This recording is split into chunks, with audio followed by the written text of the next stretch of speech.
President Cyril Ramaphosa to sign into law the expropriation bill. The act sets out how organs of the state may expropriate land in the public interest for varied reasons. Party MP Makashule Ghana says, however, the expropriation of property ought to be applied effectively. As Rising we contend that when expropriation is correctly applied, especially in instances of public housing and rural development, the issues of special justice and special planning must be taken into account. Rising wishes to question political parties and other organizations from misrepresenting the law by painting it as a license for state-sanctioned and illegal land grabs and the dissolution of property rights. The Constitution, as the highest law in the land, is clear about protecting property rights and advancing the expropriation of land in terms of law of general application. The ANC Youth League is leading a job security picket outside the Minerals Council in Johannesburg. The party is joined by the National Union of Mine Workers in a demonstration against retrenchments. The ANC Youth League will be submitting a memorandum of demands in the afternoon calling for alternatives to retrenchments and for social security for workers.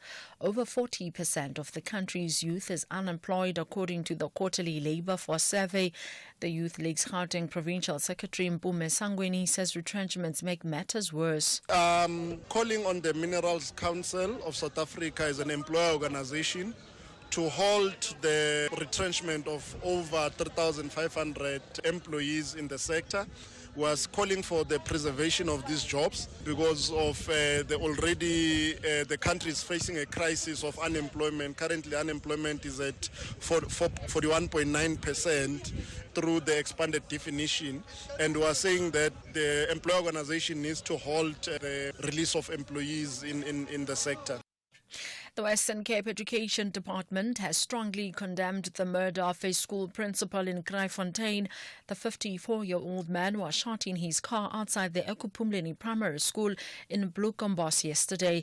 Department spokesperson Brona Hammond says counselling services have been given to affected parties. This is a terrible tragedy for the school and the community, and we offer our deepest condolences to the family, friends and the school community.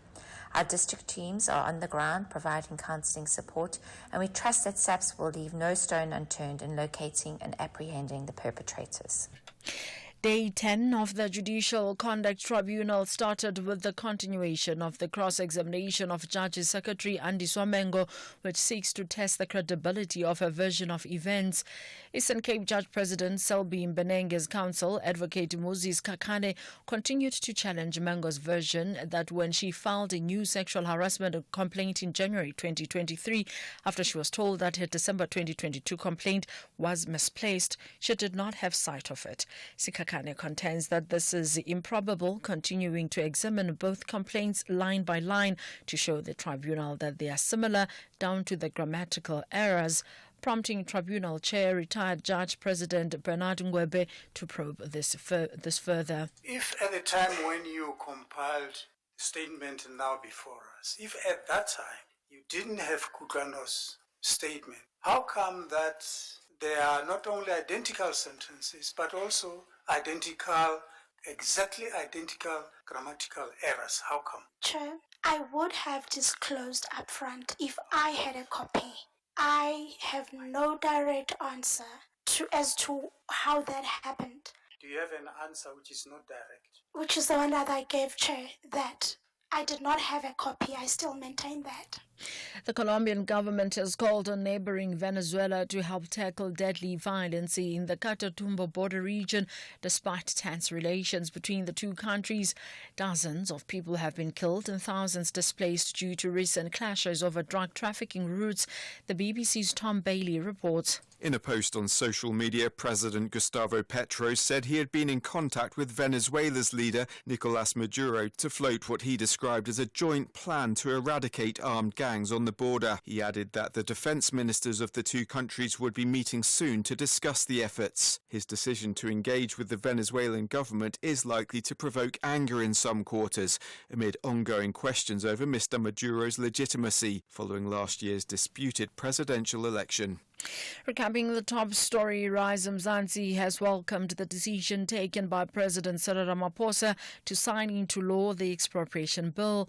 The act sets out how organs of the state may expropriate land in the public interest for varied reasons. I am Ondilambana for SFM News, headlines at 1:30.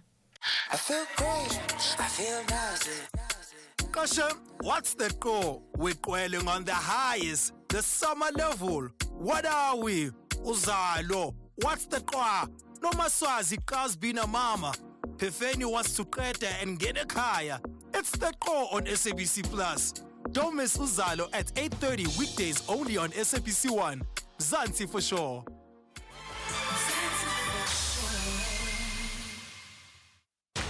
The Natal Rich Boys want to demonstrate their wealth with a win to reach the last 16. But the Buccaneers say they will illustrate why they are the reigning champions. This is the Nedbank Cup round of 32. Richards Bay FC battles it out with Orlando Pirates FC this Sunday, 26 January at 2:30 p.m. live on SABC 1 and SABC radio stations. Also available on SABC Plus and SABCSport.com. Proudly brought to you by SABC Sport. For the love of the game. The SAFM Playwriting Competition is closing on the 3rd of February 2025. Explore the theatre of the mind and write your 60-minute radio drama play and email it before 5 p.m. on the 3rd of February 2025. Late submissions will not be accepted. For further information about the competition, visit safm.co.za or send an email to drama@safm.co.za. SAFM, leading the conversations that move us. The Full Circle with Bridget Masinga, Monday to Friday, 1 to 3 p.m. There's a fire starting in my heart, reaching a fever pitch and it's bringing me out the dark. Finally, I can see you crystal clear. Go ahead and sell me out and I'll lay your ship bare. See, I'll leave with every piece of you. Don't underestimate the things that I will do.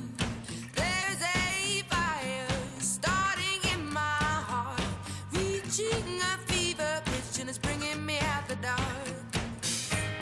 The scars of your love remind me of us. They keep me thinking that we almost had it all.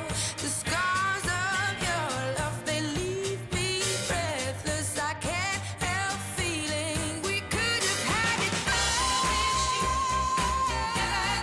In the deep, you have my heart inside. And you played it to the beat. Baby, I have no story to be told, but I've heard one on you and I'm gonna make your head burn. Think of me in the depths of your despair. Make a home down there as mine sure won't be shared. The scars of your love remind me of us. They keep me thinking that we almost had it all. The scars of your love, they leave me breathless. I can't help feeling we could have had it all. In the deep, you have my heart inside. And you played it to the beat. Could have had it all. In the deep, you have my heart inside of your hand, but you played it with a beating. Throw your soul through every open door. Count your blessings to find what you look for. Turn my sorrow into treasure gold. You'll pay me back in kind and reap just what you sow.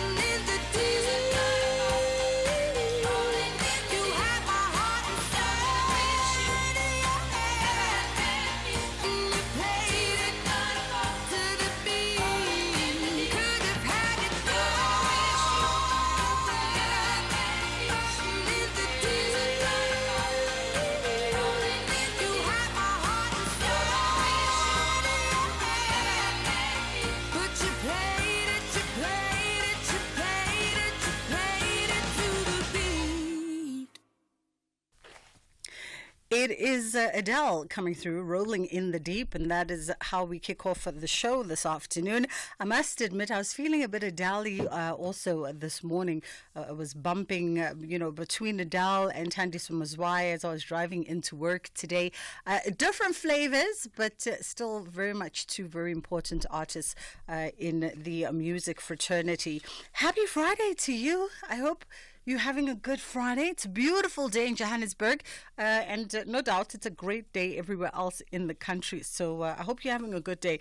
And if you're not having a good day, there's always an opportunity for you to change it, right? To change it and make it exactly how you would like it to go. Listen, on Fridays, you know how we do on the Full Circle here with myself, Bridget Masinga. We very much take a biased skew towards arts and culture conversations, and we do this very deliberately. And today is no different. We're bringing you actually the creme de la creme by way of guest today, right? It's really accomplishment all the way around. We're going to be catching up with Thandi Sumazwai for full access today, and that is the multi-award-winning Thandi Sumazwai is going to be joining us. In part, we're going to be talking around the 30th annual Jazz in the Lights, which is celebrating music, culture, and legacy. But also, we're going to be reflecting on 20 years of Zabalaza, which was her seminal solo breakout album. And of course, she's got new music that she dropped mid last year. Sankofa is the name of that album. So we're going to be talking about that project as well. And then he's become a friend of the show. Director and producer Teboho Malope is going to be joining us. He's got a brand new project, and it's his first independent film. It's called Spirit, the movie, and there's much a buzz around this one. So we're going to be catching up with him as well. And then on the other side of 2 o'clock in our Feel Good Corner, we touch base with South African fashion designer and businessman Tula Cindy is going to be on the line with us. It is a jam-packed show today, bringing you the creme de la creme of South African creatives, as we always aim to do.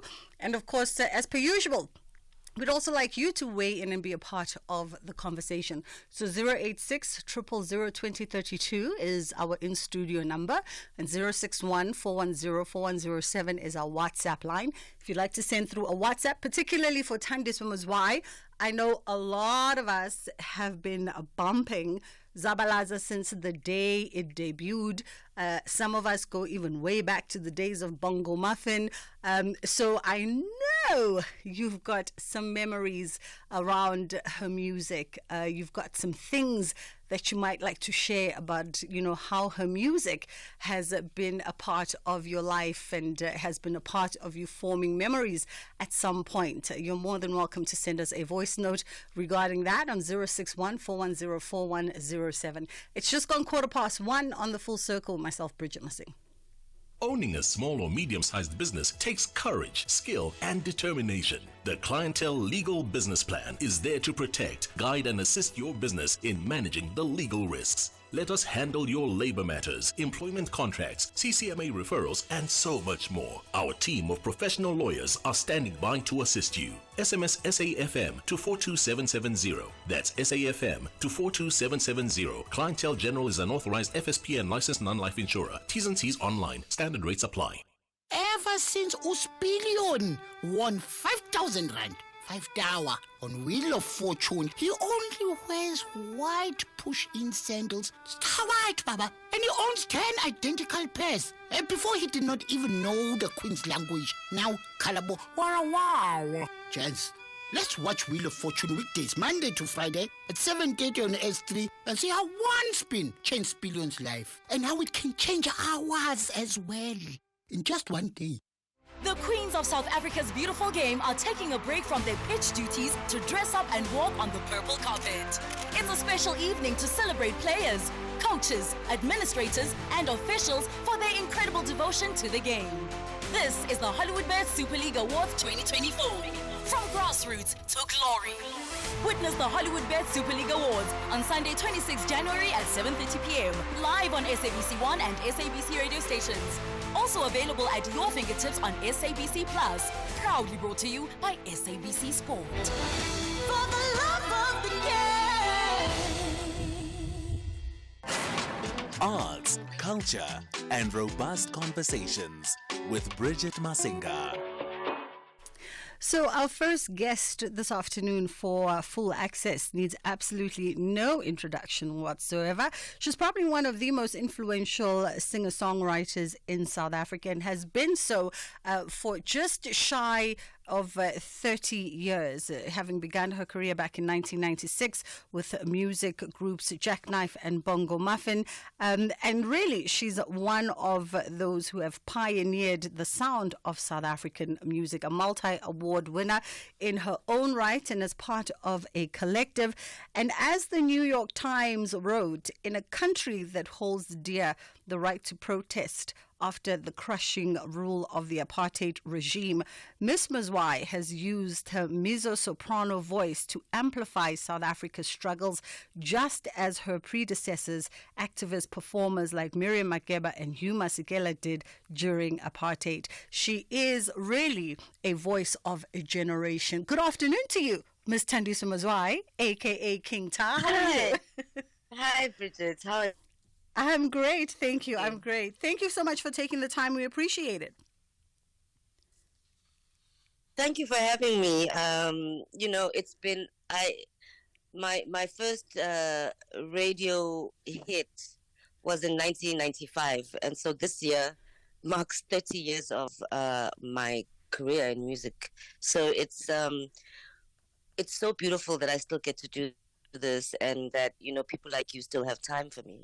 Oh, what listen, 30 years is it's crazy, right? Because for all intents and purposes, you are still very much what people would consume or perceive as a young musician. Siyazi ukuthi sesikhulile, we are grown, but people would perceive you I as know. still a young musician. It's confusing. Listen, it's confusing to me as well to think, a friend of mine says it's so weird to be the same age as old people. I like that. That describes So it. the fact that I turn 50 next year, 2026, is wild to me. But yeah, in 1995, I was about 19 years old. Wow. And that's when I had my first radio hit with the band Jackknife, and that song is still a big hit till today. People play that song. People still play all the Bongo Muffin music. Yeah. People still play all the Zabalaza music, and it's just so amazing that, I can still release music. I released music recently, about 6 or 8 months ago. So just incredible to still be making music, still loving what I'm doing, and still getting the support and the love from people who consume my work, Absolutely. I mean, let's rewind back to 1995, to that first radio hit, right? Yes. At the time, what is going on in the mind of 19-year-old Thandiswa Mazwai? Because South Africa is sort of at the precipice of this transition and this turning point. And you come very much from a politically conscious family. You've been politically educated from a very young age. So you were well aware of everything that was going on in the environment around you, everything that it meant or could mean. And I wonder, as a young 19-year-old, what's going on in those moments?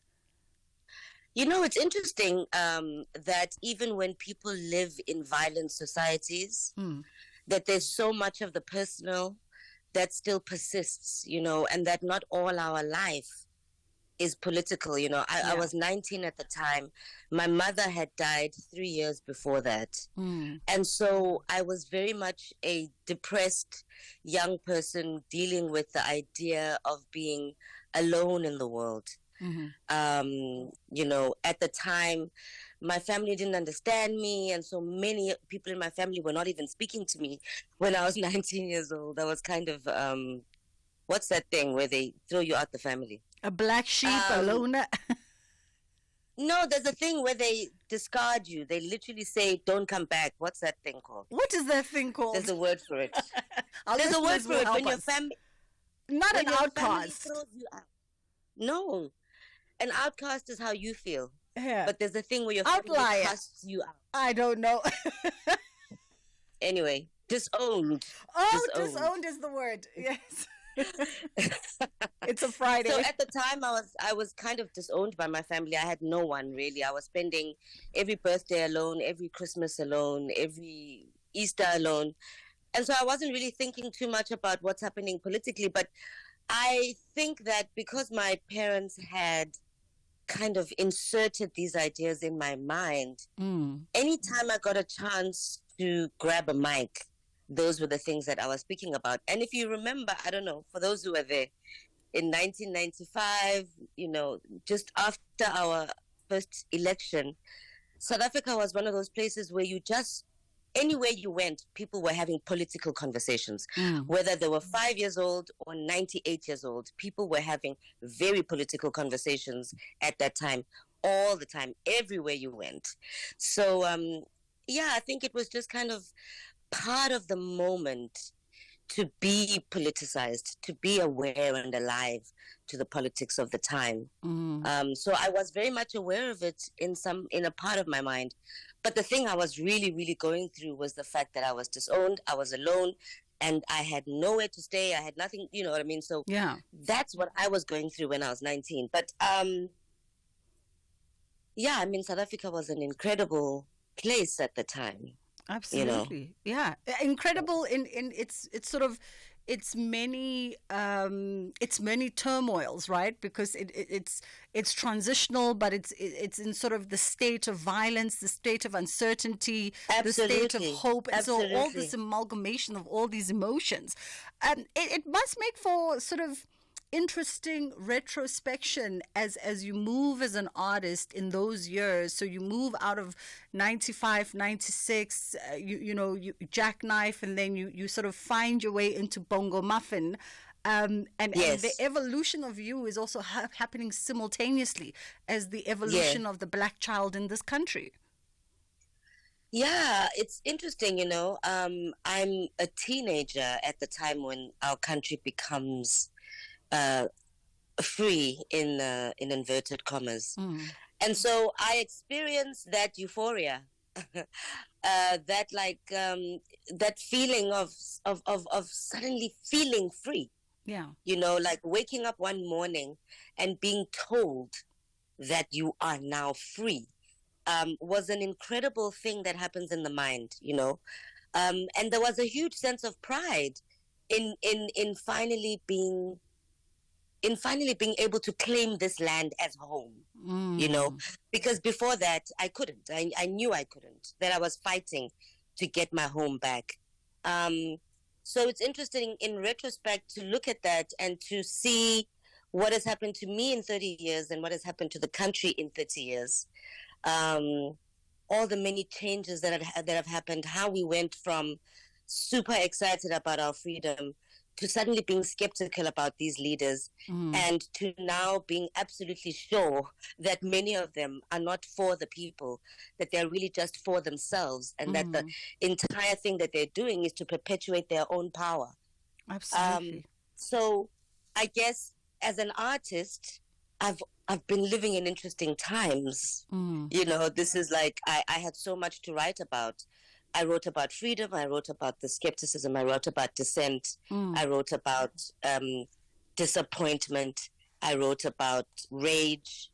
I wrote about love. I wrote about so many things in this first 30 years of our democracy. And interestingly enough, my song Zabalaza was named in 2000, and I think it was 2005. It was named as the most important song of the first decade. It was named by the Pan-African Language Board. Wow. Pan-South African Language Board. Wow. So I've had a really beautiful and interesting career, and I look forward to what will come next. What's happening in the next 30 years. And as you segue us into what ultimately became in the opinion of many of your fans, your most important work thus far in Zabalaza. I mean, it's a seminal project, collaborated by yourself and Sipho Sithole at the time, and the many other collaborators by way of producers who've come in and helped the album become what it is. When you look at the importance of that, does it bring, as you step into the next chapter, does it bring with it a pressure because of who you are and the kind of artist that you are, and the space that you occupy in social and political South Africa? Does it bring a pressure for you to consistently come to studio and to come to process, conscious of that all the time, that you have this heavy responsibility to reflect the dynamism of the generation in its present moment? No. I think, first of all, you have to look at the fact that even as I wrote Zabalaza, I was not aware of what its impact was going to be. And so any artist who makes any work cannot think about the impact of the work. They just have to think about the authenticity of the work and how much of themselves they put into the work. And when we made Zabalaza, we put 1,000% into that. And I still do that. I still put 1,000% into what I do. If people just took the time to listen to my new album, Sankofa, they'll realize that this is what 30 years later, this is what you say. Or 20 years later, this is what I have to say. And it's interesting that many of my albums have come out on the year of election.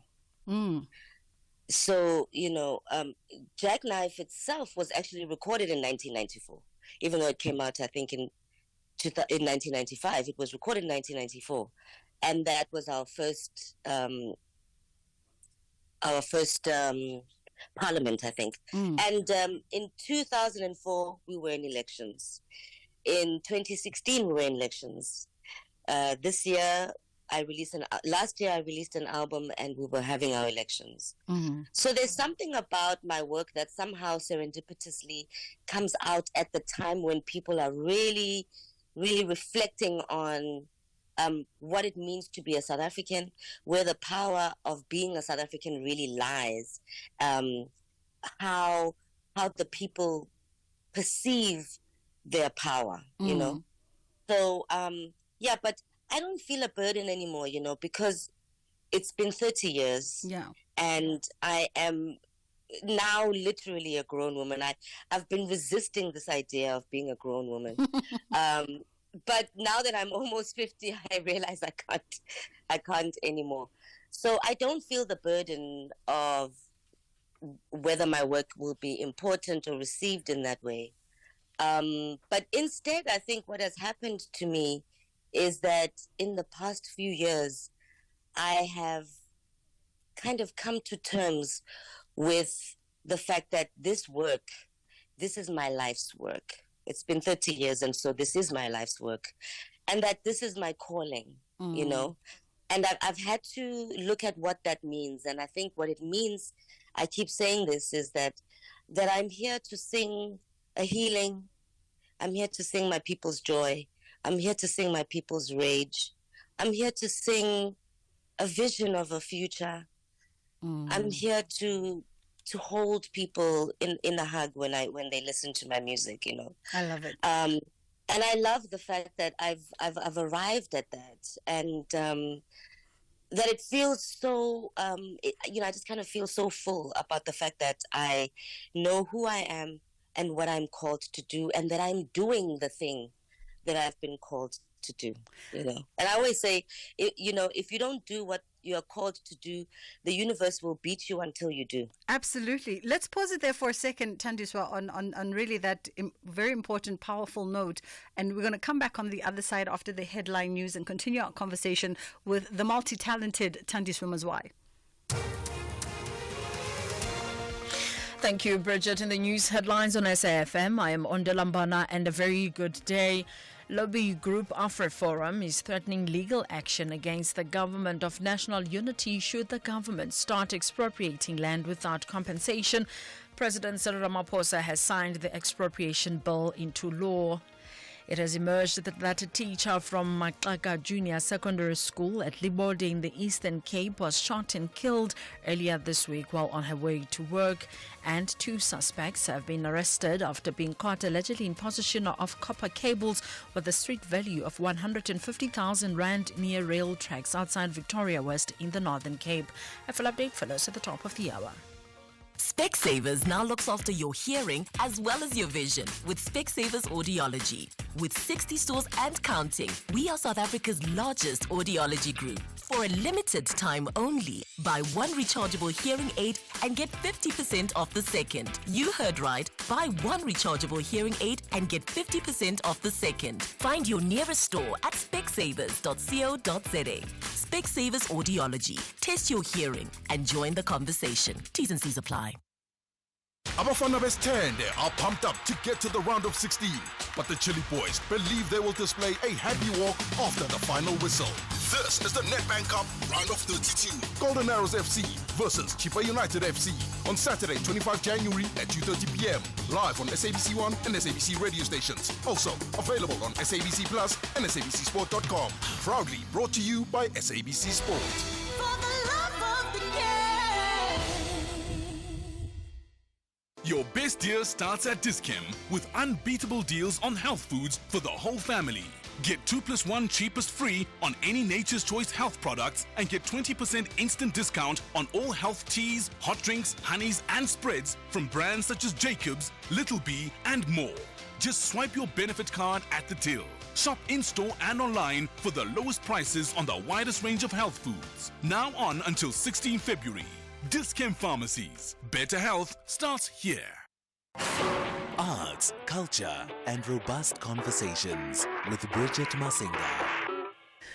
We are in conversation with multi-award winning musician, singer-songwriter Thandiswa Mazwai joins us now. She's traveling, she's out of the country, but she's going to be back in time for the city of Joburg's incredible 2025 Jazz in the Lights festival, which is happening, celebrating music, culture and legacy. And that is happening on the 29th of the month, if I'm not mistaken. Yes, 29th, 30th anniversary, 29th of March, rather, actually, so we're not confused. 29th of March, celebrating the 30th anniversary. And of course, she's going to be headlining amongst one of 3 headlines coming through on the stage that night, including Amanda Black as well, who's also going to be on that stage in performance. So we thought we'd catch up with her ahead of that and just find out, reflect back on, the journey thus far, 30 years and counting of music, turning 50 next year, which is another milestone that's around the corner. And hopefully there's going to be a big party. I'm anticipating a big party that I can gate crash. Let me tell you something. I said this to Mum Yvonne Tagataga. I saw her recently. Yeah. And I said to her, I remember when I was young, and you had just turned 40, and you had this massive gala dinner that looked so expensive. And I think I remember some diamond company gave her a massive diamond for her 40th birthday. I said, I'm still waiting for my diamond. I'm still waiting for somebody to do a massive gesture.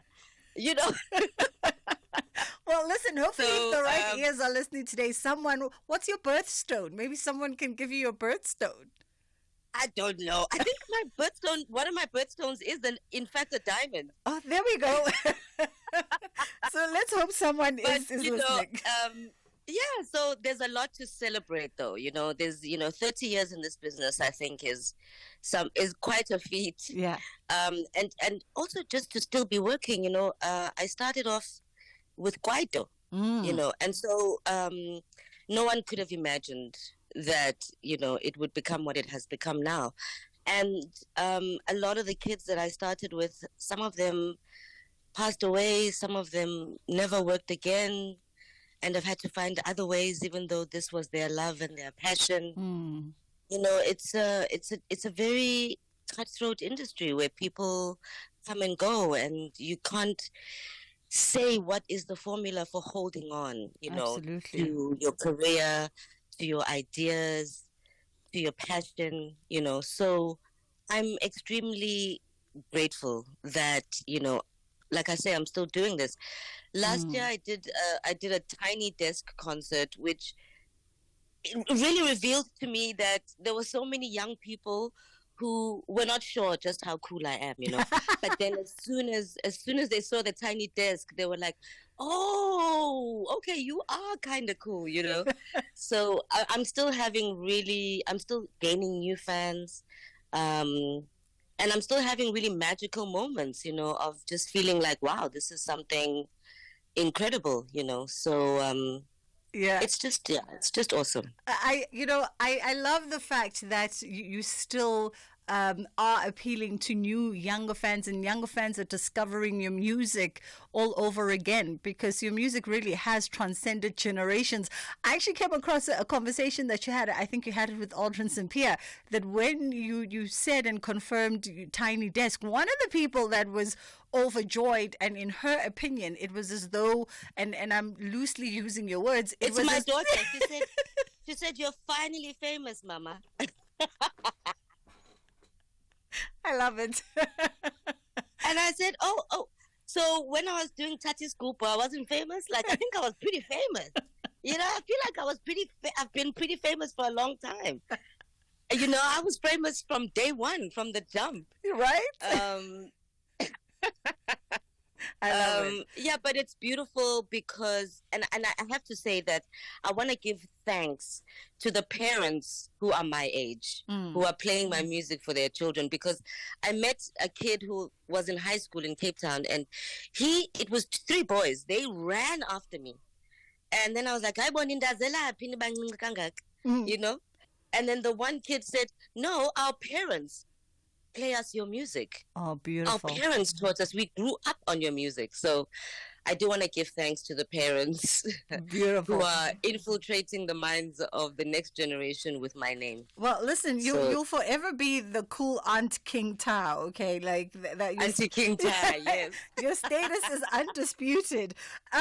So last year you did release a new album, obviously, because you were marking 20 years of Zabalaza, but also in my mind, I feel like you were also ushering us to like the next 20 and saying, okay, here's a new baby that we can all revel in. Sankofa. I actually think that Sankofa is Zabalaza's big sister. You think? I think she came as a big sister, Yeah. Are your fans like receiving her as because I realize I watched you, we were together at Pop Art in Durban, and I kept on saying to myself and I don't think I asked you that night, where I was like, as an artist, do you not sometimes want to just introduce people to your new music, but you know that they just don't want to let go of your old music as well? You know what? I think that there are people who've been following me, going with me all along, watching me change, watching me experiment. They've come to my punk shows with the Blackjacks. They've come to my all-women shows. They've come to my fetish shows. They've seen things, and these are the people who are excited about this new music because they kind of have been traveling with me. But then there's also there are different fans. There's the kind of person who stopped listening to me at Zabalaza. They loved Zabalaza and they never cared to hear anything else. And so they kind of just keep asking me to play Zabalaza. And I understand, I remember Mam Mira Makeba said to me, "Oh my goodness, I can't. If I have to sing Ukongotwane one more time." But I think when you have certain fans, they want these songs. There's songs that they want and they can't live without. Absolutely. I mean, they're telling me that our Zoom link is going to cut very soon, and it will be so abrupt if it cuts mid-sentence, because I think you and I can go on and on. I mean, we haven't even really touched on just the process of Sankofa, but I'm hoping that when you're back in the country, perhaps, and I know it's too late to have a listening session, but I really do enjoy an in-studio listening session. No, not out of sight. I enjoy an in-studio listening session with an artist in studio with their music as we unpack. Okay, yes. Let's do that, because Let's do this that. album, Sankofa, is really exciting. Nduduzo Makatini and Michelle Ndengetelo were my co-producers on the album. Yeah. And there's just so many amazing things. So yeah, let's get together and chat. Fantastic stuff. Thandiswa Mazwai, thank you so much for the time and for going down memory lane. We appreciate it. Thandiswa is going to be on that stage 29th of March at the Johannesburg Zoo right here in Parktown for the 30th annual Jazz in the Lights. It celebrates music, culture and legacy, and she's going to be on that main stage headlining that evening. Tickets are available for you at CompuTicket, and of course she's going to be headlining alongside Amanda Black as well as Colbert Makwevu. So you don't want to miss that show. It promises to be absolutely incredible, and we'll try and pin down that date when we can have an in-studio listening session. Let's do a quick pause, and then we come back on the other side and we catch up with director-producer Tebogo Malope. During Ford's Blue Sky offers, you can get a new Ford Territory Ambiente from just $6,199 per month, including our optional service plan. 10% deposit, prime list 5.25%, 40% residual. Visit your trusted Ford dealer today for Blue Sky offers, where our Ford Family Guarantee comes standard. Limited time offer while stocks last. T&Cs apply. Life-changing wins can happen when you play on the National Lottery. Just like the Lucky Powerball Plus winner who won over 33 million rand on Tuesday.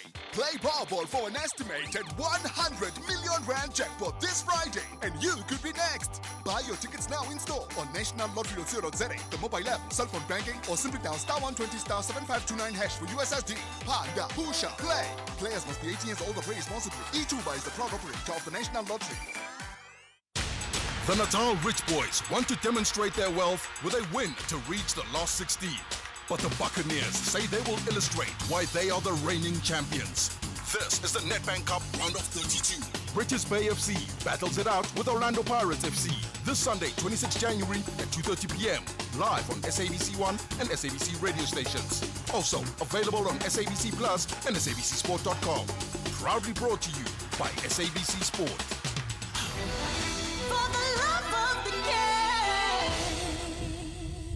Stages, pages, screens, and more on The Full Circle with Bridget Masinga.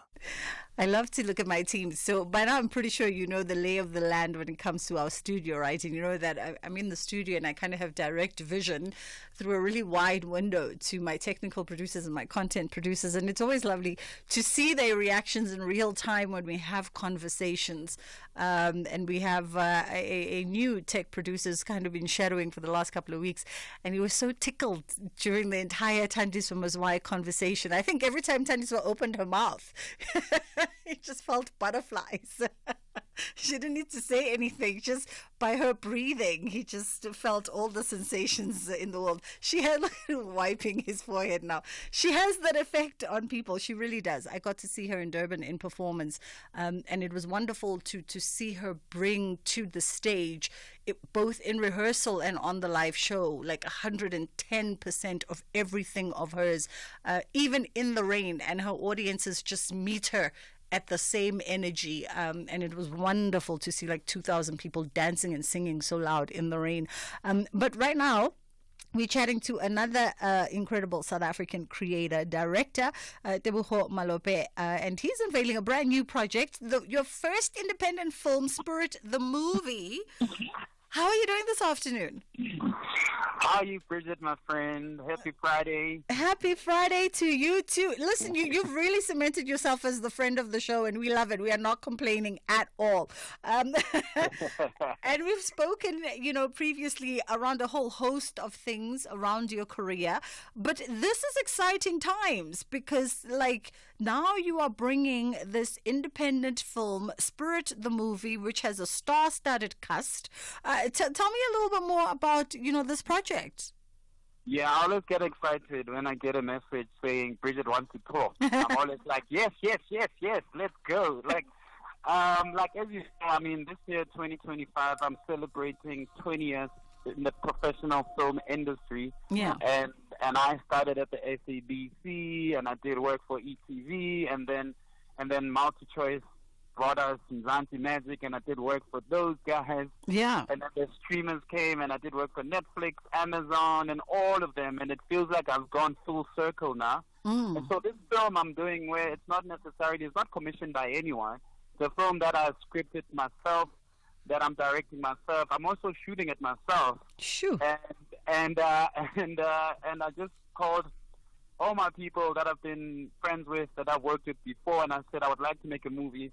And a lot of actors, a lot of technicians, even like Panavision, the people that give us gear, lights, and cameras, were like, they raised their hands and they said, we're there. We want to beg you. We want to support you. So let's see what you come up with. So the movie's called Spirit.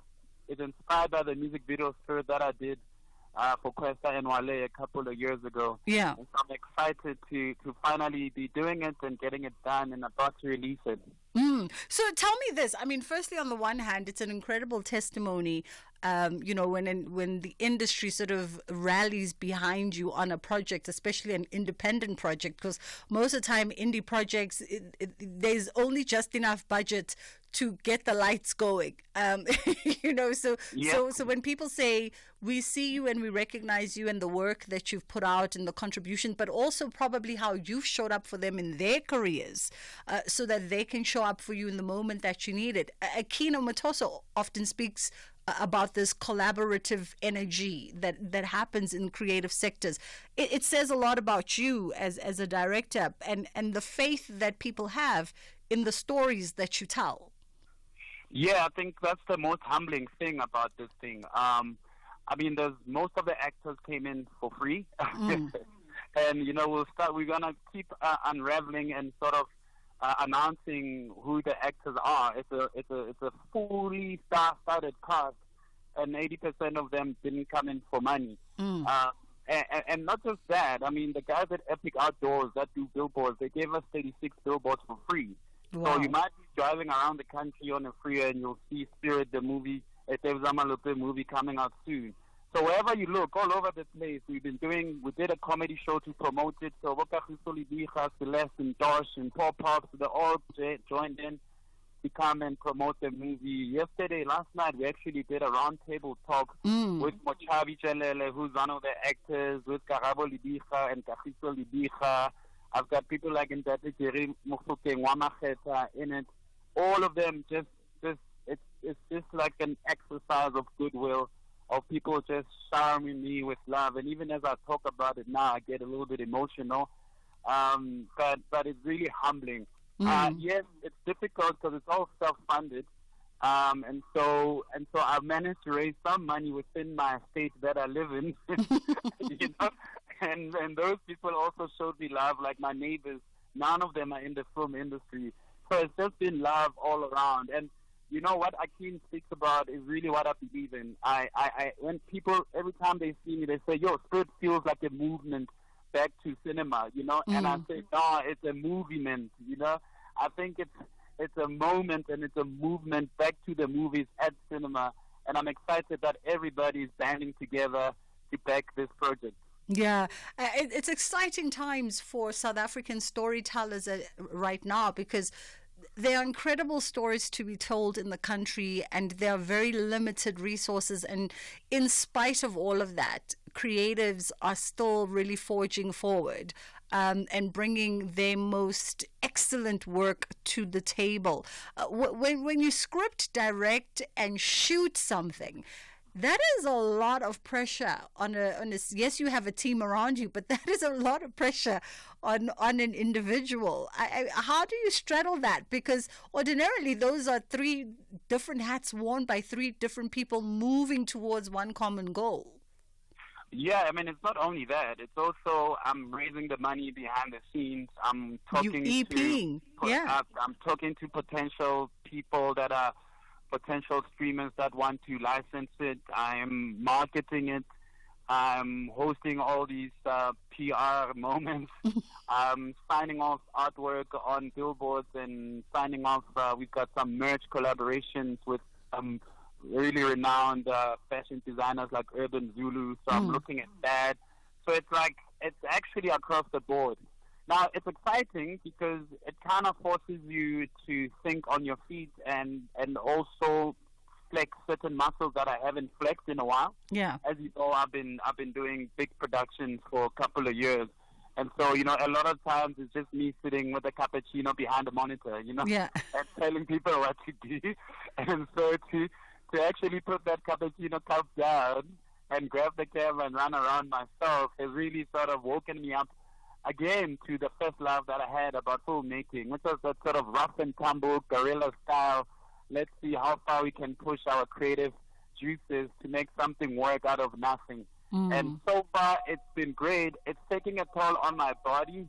Oh, my God. If anybody can volunteer a massage somewhere out there, my body has taken a knock. But outside of that, it's been great fun. It's been a challenge, and different muscles and different tools in my toolkit have been exercised, and that's been really fulfilling. I mean, the film itself touches on themes around identity, resilience, as well as freedom. Give us a synopsis of the story that folks should be expecting from sort of this seed that started off as a music video that's led to a full-on, you know, three-dimensional presentation of characters. When I did the music video, I called it Spirit in Three-Part Harmony. And the three parts are, the first part is spirit, is that the sort of resilience that we have as South Africans. You know, when somebody's going through a tough time, we go into spirit, it's like, be strong, you know, it's like, bring that yes, you know. That's the one thing, that's the one defining quality about us South Africans that we have. There's this resilience, there's this spirit. Then the second part was this sort of connection with the spiritual realm, with God. You know, it's in our national anthem. We believe that we're not the center of the universe, that there's an entity that's overlooking us, that's watching over us. And you see it all over the music video. There's a lot of spirituality in there. And then the last one is this very interesting relationship we have with alcohol. So spirit, the bottle, you know. So that becomes also an observation of what is it about us that brings us so close to Bev, you know. And so when you watch the film, it's going to be sort of an extension of all those themes. It's these sort of five characters that are living these parallel lives, but they come together, they crash into each other because of one big major event that occurs in South Africa.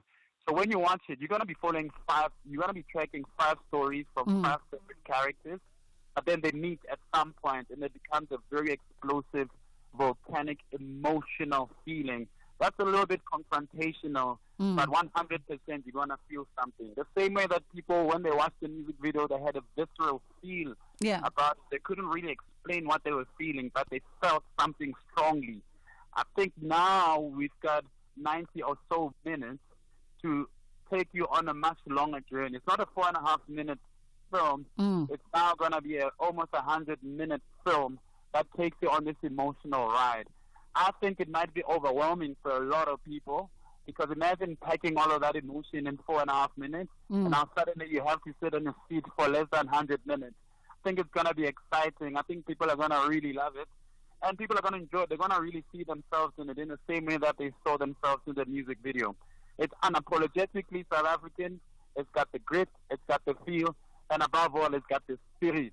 Absolutely. I mean, this, I think, is what we love in this moment of creation, is that our creatives are very much, especially when we're talking film and storytelling, a lot of the product that we're seeing is unapologetically South African. And when you look at the fact that the world has opened up now for consumption, you know, as you said, this is a movement back into cinema. And we have streaming platforms that has made the world so much smaller for all of us to enjoy the same stories at the same time. South African stories really are resonating, and by extension, African stories really are resonating with global audiences. 100%. I mean, I was lucky enough to work on the Siyakolisi film, and it went to the Tribeca Film Festival. Most of it is in Xhosa, but yet it still won the Audience Choice Award in New York. Yeah. You know, there's, you know, we did Classified with Kagiso Lidiga. It's now showing in Amazon United States. I know Karabo Libicha just did a film called Sabbatical. It's gonna world premiere at the Rotterdam International Film Festival, which is a big deal. So yes, so a lot of what the stories that we are telling do resonate. And I think the trick here is how to stay truthful to ourselves and truthful to our stories. We shouldn't. I don't think we should think outside first. We should think inside and out. So the more truthful we are, the more it will resonate with somebody else out there. And I think Spirit is going to be one of those moments where I try to dig deep and be as truthful to myself and the type of stories that I would like to tell. And hopefully we can repeat, and have a global hit. Absolutely. No, I'm sure it's going to be an incredible success. So tell me this, because obviously we've been seeing in our inboxes, the billboards you've been sharing on social media, and you've really gone quite aggressive and innovative in how you are marketing and positioning this film, which is a big part of whether or not a film becomes successful or not. You speak to filmmakers and they go, South Africans don't support my film. And then you go, South Africans didn't know your film existed. Which is not a slight on them, because there's never any marketing budgets. There's nobody giving them 30 billboards, to go contend there with the big guns. But how important is that in sort of the project's success, even by way of just awareness, to make that big marketing splash and to do it in a way that really breaks convention? Because you have done it in a way that breaks convention. Yeah, my theory is that a movie shouldn't be a secret. I feel like even before I started writing, I started telling people that I'm making this movie.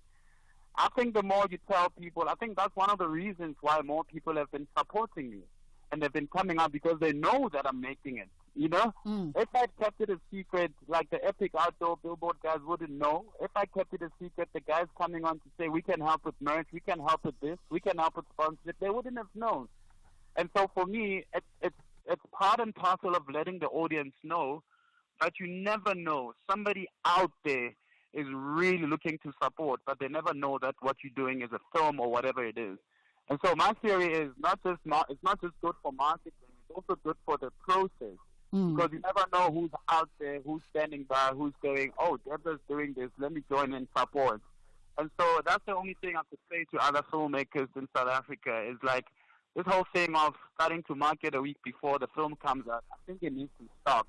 I think let's make noise. The more noise we make, the more noise we make about our films, the more noise our industry gets, the more support we get, the more backing we get, and hopefully the more the fans can start buying more tickets next week.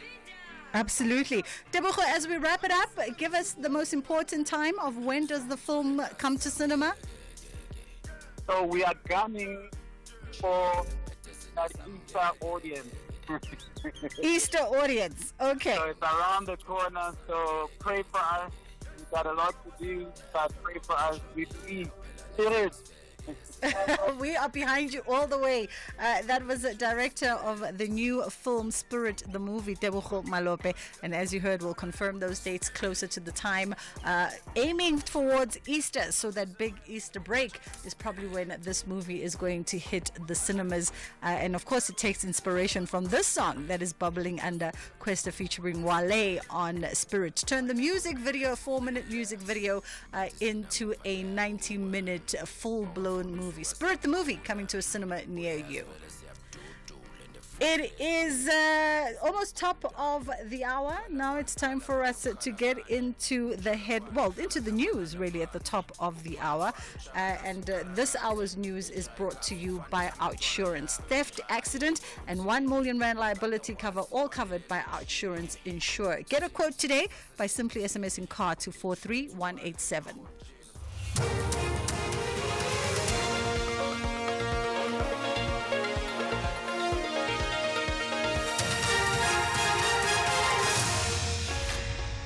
Thank you, Bridget. Top stories at 2. AfriForum reacts to the newly signed Expropriation Act, and Eastern Cape teacher shot on her way to school. For SAFM News, I am Onde Lambana, and a very good day. Lobby group AfriForum is threatening legal action against the government of national unity should the government start expropriating land without compensation.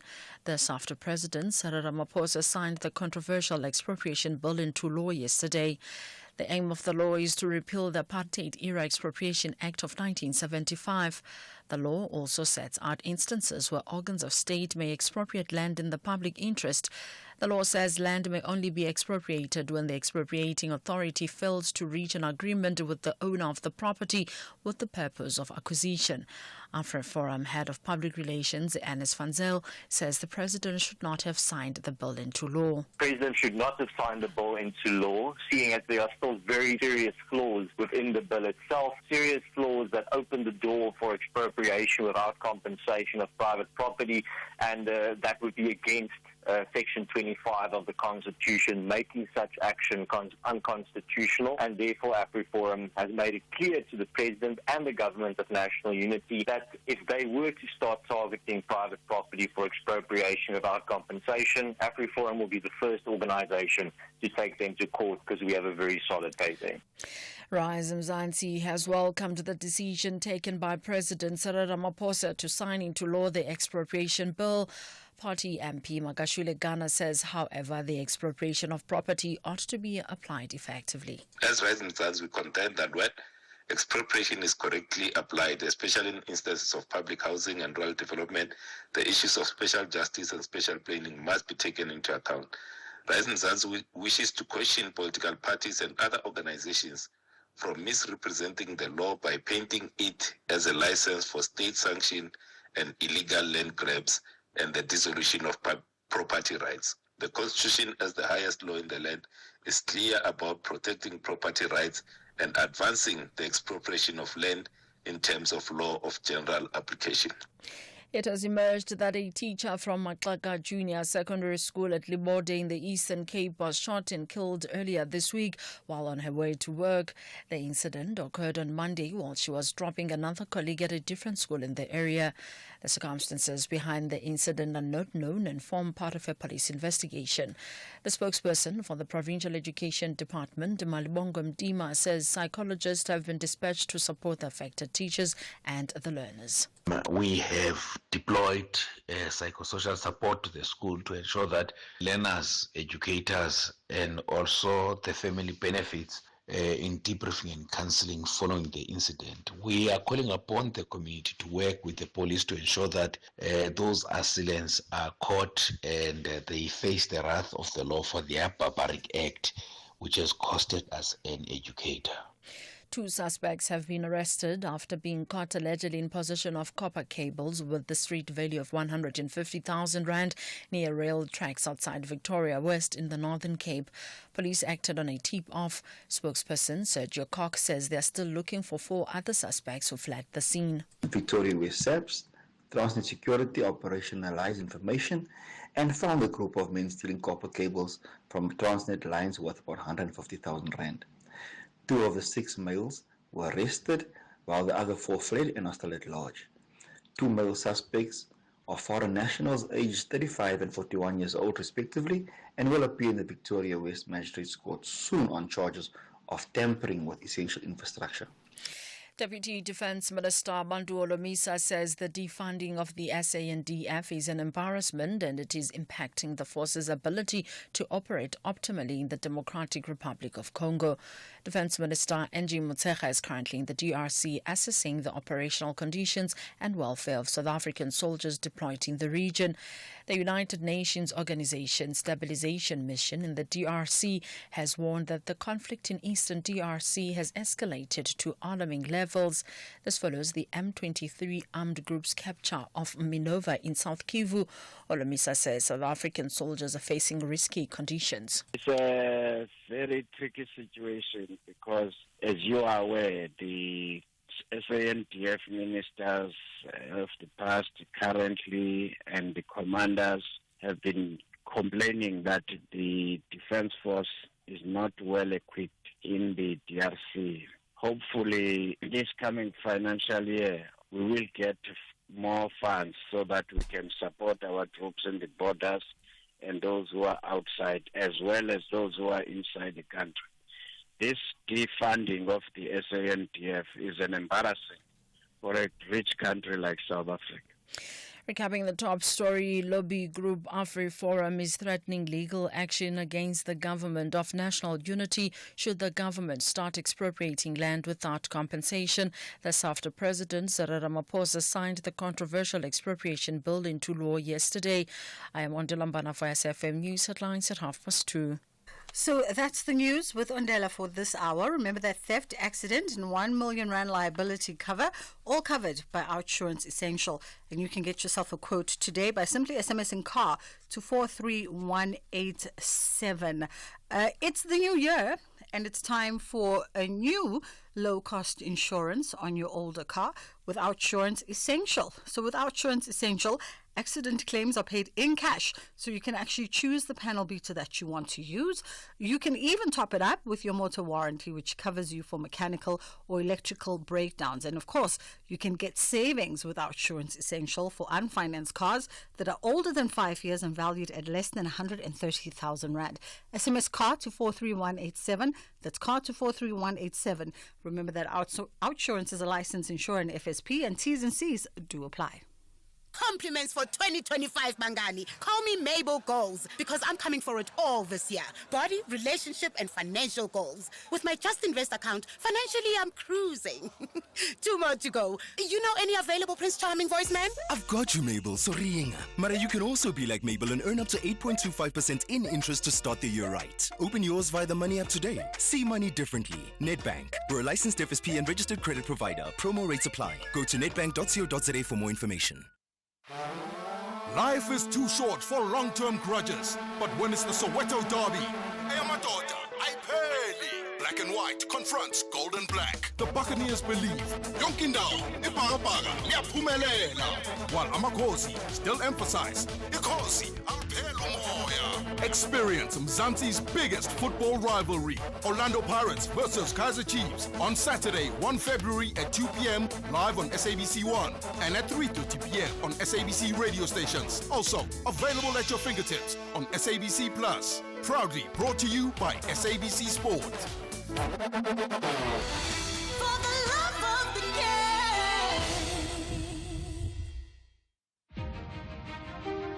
The SAFM Playwriting Competition is closing on the 3rd of February 2025. Explore the theatre of the mind and write your 60-minute radio drama play and email it before 5 p.m. on the 3rd of February 2025. Late submissions will not be accepted. For further information about the competition, visit safm.co.za or send an email to drama@safm.co.za. SAFM, leading the conversations that move us. The Full Circle with Bridget Masinga, Monday to Friday, 1 to 3 p.m.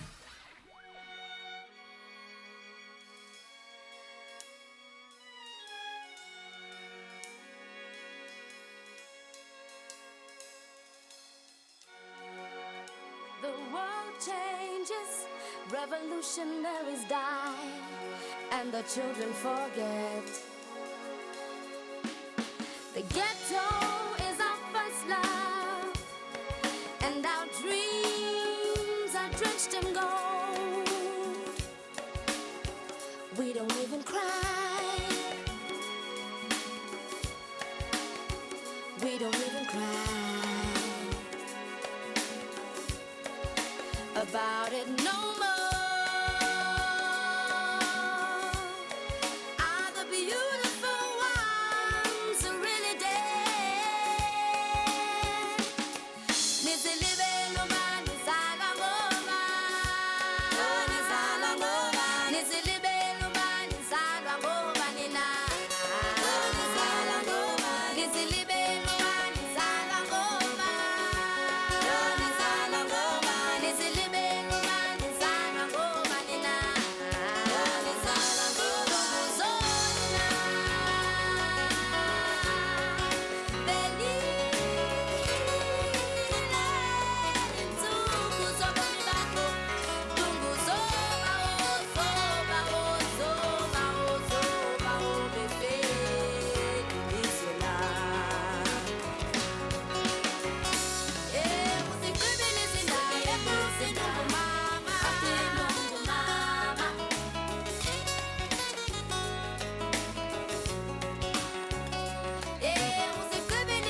children forget.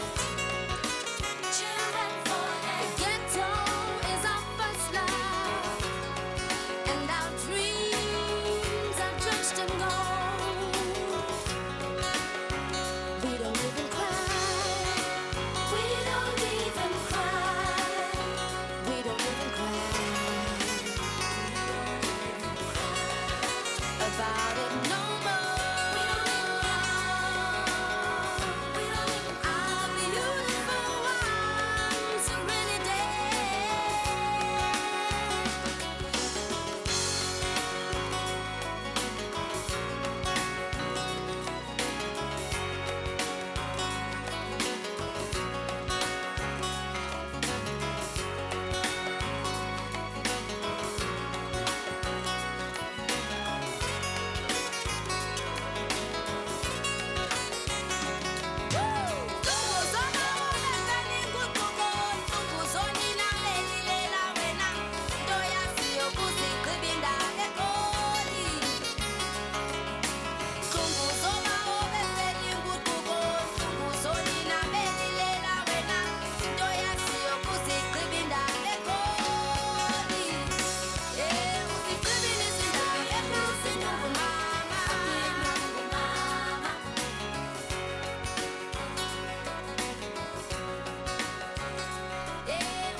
It is Thandi Swimazwai coming through. Nizalwa Ngobani is the title of this particular one, coming from that iconic album Zabalaza that was released back in 2004. If memory serves correct, this song, Nizalwa Ngobani, was the second song that Sipho Sithole produced when they were creating the sound for the album. Because what we didn't get to in our conversation was how the sound for Zabalaza came to be. Because at the time she was with Bongo Muffin, had been with Jackknife. There wasn't really a prototype of the sound for her.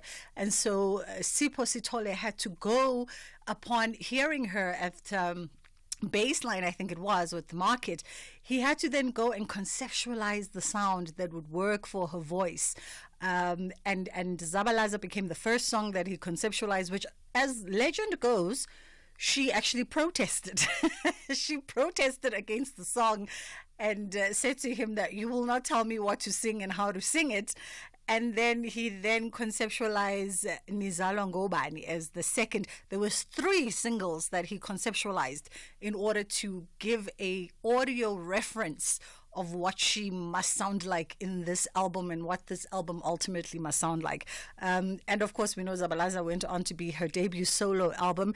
It became a multi-award winning album, winning 4 SAMA awards, 2 Coras, and of course a BBC World Music Award, and cementing its place as one of the most historic of South African albums of a generation. It's just gone 2:15 on the Full Circle with myself, Bridget Masinga. If you're wondering, by the way, if you missed the first hour of the show, we were in conversation with Thandi Swimazwai earlier on, and you can rewind back to that podcast. Let's take a quick break, and then we come back on the other side and we catch up with South African fashion designer Tula Cindy. I feel great, I feel nice. Kasha, what's the core? We're quelling on the highest, the summer level. What are we? Skim Sam, what's the core? How you go make his squat for Lieto? That far of that Nandi summer content. Charlie says the girl must vuma. It's the core on SABC Plus. Don't miss Skim Sam at 7:30 weekdays only on SABC 1. Zanzi for sure. If you think you cannot afford a lawyer, think again. Clientele Legal has made professional legal services affordable for you. Whether it's a civil, criminal, or labor-related matter, we have a nationwide panel of attorneys standing by to assist you. SMS SAFM to 32195. That's SAFM to 32195 and we'll call you back. Clientele General is a licensed non-life insurer and an authorized FSP. Standard rates and terms and conditions apply. I'm Michelle Constant. Join the JSB crew and I every Saturday and Sunday morning between 7 and 10 a.m. We promise to keep you informed and entertained with innovation, culture, cars, travel, life learnings, environment, and of course, your big fat juicy. Small stories, big ideas, massive inspiration. The Jet Set Breakfast on SAFM. Arts, culture, and robust conversations with Bridget Masinga. All right, we are catching up with Tula Cindy now, South African designer, and he's been on the scene for a number of years now. The brand Tula Cindy having been formed back in 2005 on the back of a South African landscape that was ready for designer wear, that was not only trendy but dynamic as well as accessible. And he graduated from the London International School of Fashion after what I didn't know, after matriculating from the National School of the Arts in 2001. Born in Klerksdorp and, of course, finding his footing in Johannesburg. Tula Cindy joins us now. How are you doing this afternoon? I'm great, Bridget. How are you? I'm awesome, thank you. So it comes as a surprise, but not a surprise, because I also know, even though you're a fashion designer by profession, you very much are a creative and oftentimes champion other creative disciplines. I knew you had a love for supporting, the theater, for instance. You had a love for supporting the music industry. I just didn't know that you actually are, for all intents and purposes, an arts kid yourself by way of the National School of the Arts. I am. I still paint. My passion is, I think, art, and fashion is a way for me to express all elements that come with art. But I'll always be a fine artist at heart. If I could do anything else, I think I would be a sculptor or a painter. So yeah, I'm an art kid. Very, very nice indeed. Let's rewind back to when you were a young Tula growing up in Klerksdorp. Where did the love of fashion come from? Who ignited or what ignited this particular part of you? Growing up in the Northwest is quite a particular thing because you are far away from what feels like the urban centers like Cape Town and Johannesburg. But at the same time, there's so much creativity going on there. So for me, I just loved the clothes. I loved the construction of clothes, and I loved how people could be transformed by clothing. And as much as I was passionate about art, I could see that when there's something even more complex about clothes. You could put something on and it would transform you into another person. So when I would see my mother or my aunt dress up, or my grandfather who used to be very fancy and, wear beautiful suits, I was like, there's something to this that I really, really want to explore. And luckily I'm from a very creative family that's very supportive. And they were like, hey, follow your passion. And by 13, I was in Joburg at art school in grade 8. Wow. And I love how you say, your grandpa used to be very fancy. And then folks would go, well, why wouldn't you then go into, males' formal wear? What is it about the appeal of women's fashion that was far more captivating than perhaps a tailored suit? I think for me, it's just the dream of actual women's clothing. There's a fantasy element that's grounded in reality because women's lives are very complex, especially South African women and especially black women who were the first women that I was in contact with. And I could tell how clothing played such an important role, and it just mattered in so many interesting, nuanced ways. From what you wore to church to what you wore to your in-laws' house to what you wore to, it all mattered so much. And for me, it was such an interesting dance that I wanted to be involved in that world and to add value and clarity and my point of view to that world. And if I could be of use to women in some way, it would feel like at least I did something in this world. And I think I've done that in the last 18 years or so. Yeah. What you say about, women and in particular black women being very complex and all of that dynamism coming through and that expression coming through their wardrobe reminds me of sort of a similar sentiment that Andre Leontelli shared in his documentary, the title of which now escapes me, that for him as well, it was just like the pageantry of clothing for black women in particular, watching the Sunday regalia being put on, the makeup, the hair, the hat being meticulously chosen to go with the purse and the shoes, and the image and the message that the woman in his life wanted to convey at particular points in time is what drew him to fashion and what really endeared fashion, particularly women's fashion, to him as well. No, absolutely. And I think his memoir is called The Chiffon Trenches. Mm-hmm. And yes, it's such an interesting world, especially as a child, to observe that complexity that seems to escape a lot of other people. It's like almost seeing the Matrix. And it just, once you're caught by that bug, you just have to create items, create beauty, create a contribution to that unspoken language of clothing. You know, and also try and interpret it for new generations as well. Because remember, you're observing it, but you're also young, but you also have younger sisters and younger cousins, and you want to interpret it for them as well. And it becomes a lifelong passion, and it's really been a passion for me till today. Yeah. How do you build a successful, fashion business in South Africa? Because it seems like a very hard landscape. Oh, Bridget, it is very, very hard, and luckily, and thank you so much for the beautiful introduction. That was actually quite in-depth. That, I started my brand when the market was really willing. Around 2005, 2006,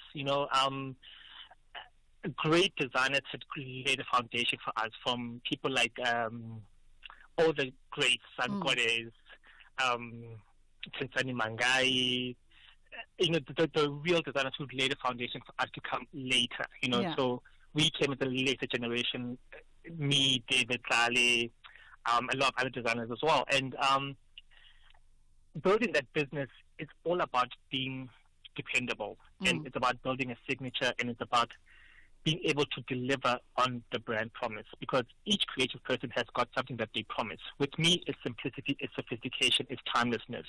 And I need to find new ways of creating that for new customers and communicating it to new customers all the time. And it's a conversation that you are in with your customer. And it is not easy. It is one of the most difficult businesses, because you are in competition with everybody. You're in competition with the fast fashion brands. You're in competition with the highest brands, most expensive brands.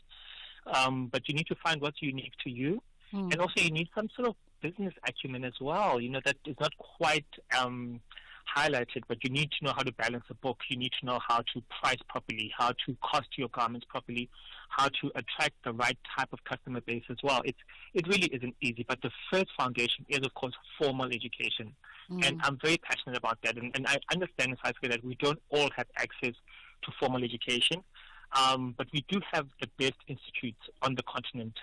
Even our smaller colleges in this country are really good at what they teach. And formal education saves you so many mistakes. It saves you so much money in the long run, because all those mistakes that you could have just learned in one lesson in class, you're going to spend a whole year in real life, messing up around customers, messing around your business. It's easier to just study if you can. Of course, I understand the realities of this country, but that's the foundation.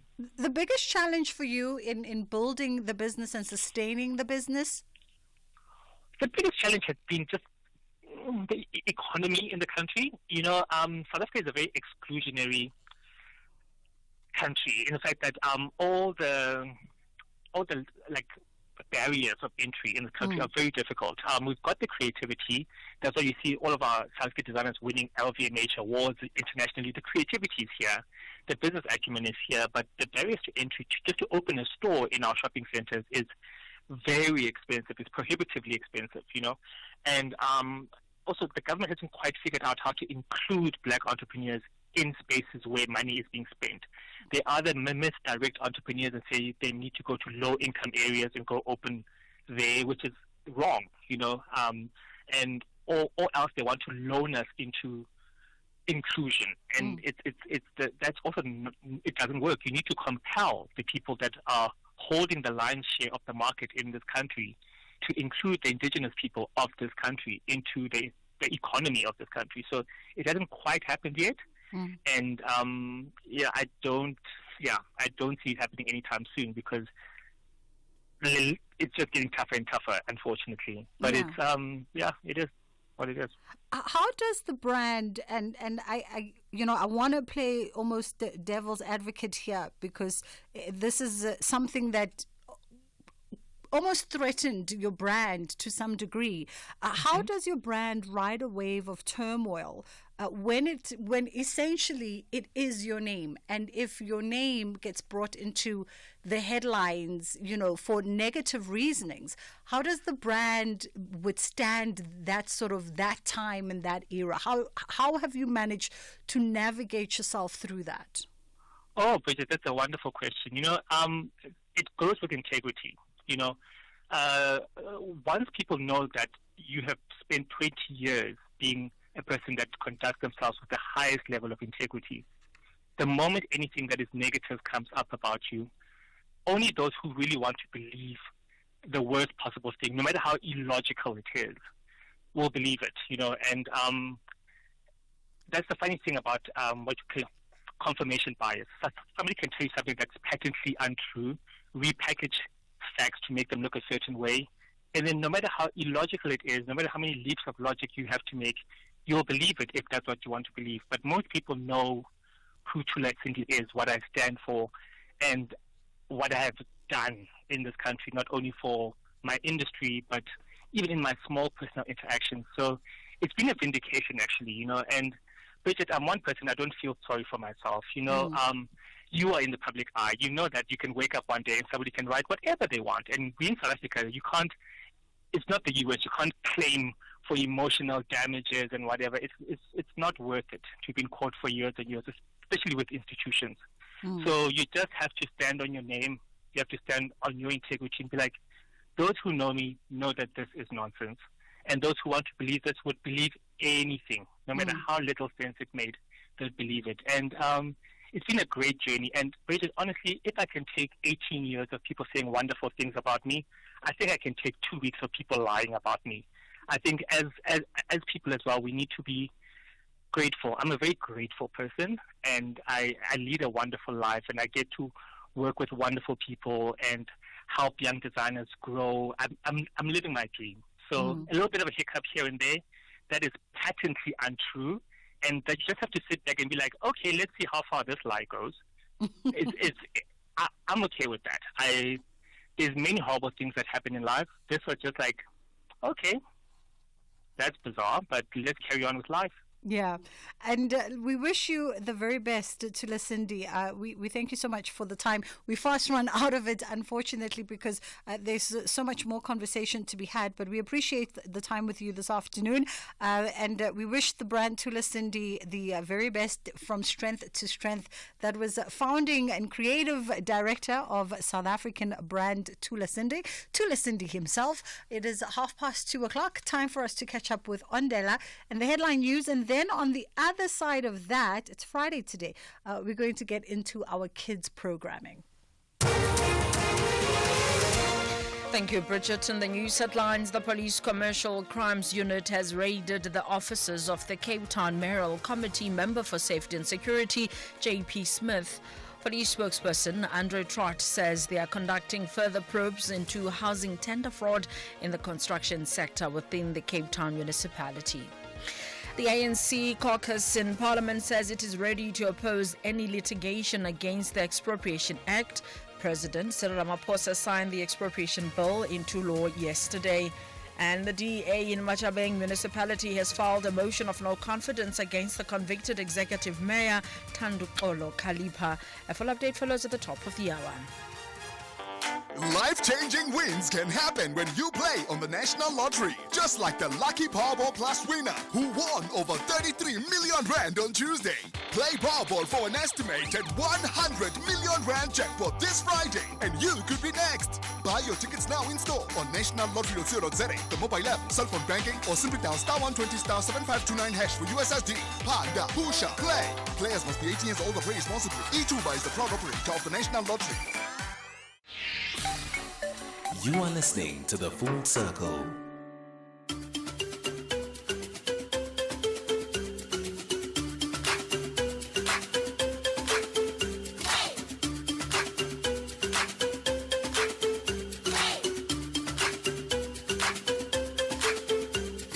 La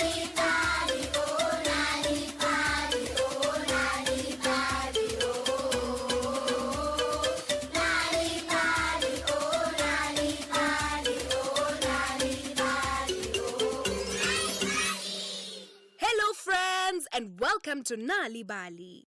Our families are different yet very important because family helps us get through the most disastrous times and the best times.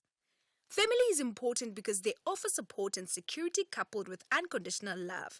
They will always look to see and bring out the best in you even when you can't see it yourself. Family is important because they will, for the most part, be the only ones who can really understand you and bring you back to the place of peace.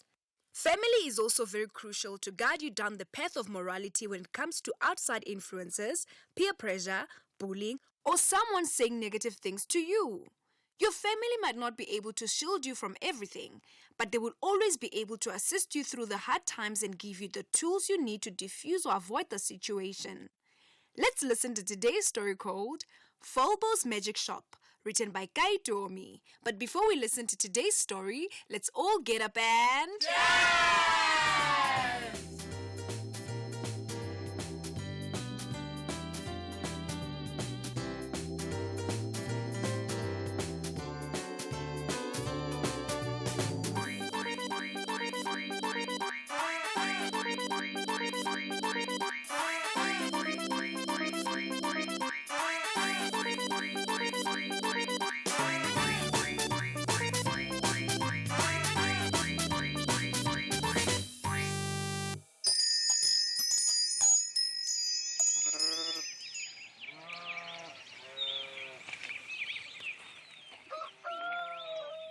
Nomsa's route home from school took her past the colorful houses around the train station and through the veld to the family farm. Nomsa liked the veld because there were fewer people there, but she hated how far away she lived from town. Most of the other learners lived in the colorful houses. Ugh, I wish I didn't live on a farm. She said, kicking a rock along the path. Nomsa knew the route well, so she was surprised when she saw a strange little building beside the path. It was too small for a person, and it had hundreds of chimneys from which colorful smoke rose into the air. Huh? What is this place? She said, bending down to read a sign above the tiny door that said, Really? Folbo's Magic Shop? Nomsa laughed. This must be a joke. There's no such thing as magic. Oh, said a funny little voice. You think there's no magic? Then explain this. With a loud bang and a shower of pink and gold lights, Nomsa found herself crouched inside Folbo's Magic Shop with her head against the ceiling. Oh, what did you just do? She asked in amazement. Magic! Said the creature behind the shop counter. Nomsa's eyes grew wide as she saw the creature talking to her was a lizard dressed in a frilly pink suit. The name's Folbo. Welcome to my magic shop. I overheard you when you said you wish you didn't live on a farm. I can help you change that with magic. You can? Asked Nomsa in surprise. Oh, yes. This potion grants 5 wishes. You could wish to live anywhere else. You could wish for anything, really. Said Folbo, grabbing a little potion bottle with her tail. Nomsa's eyes grew wider. Tell me, how much is it? It's really cheap. Only 50 cents. Said Folbo. I have 50 cents. I'll take it. Now tell me, how does it work? Asked Nomsa excitedly, handing over the 50-cent coin. You drink a little and wish. But just be careful. Wishes don't always work out the way you want them to. Wishes can even make things worse. Sometimes it's best to be happy with what you have. Said Folbo, giving her the bottle.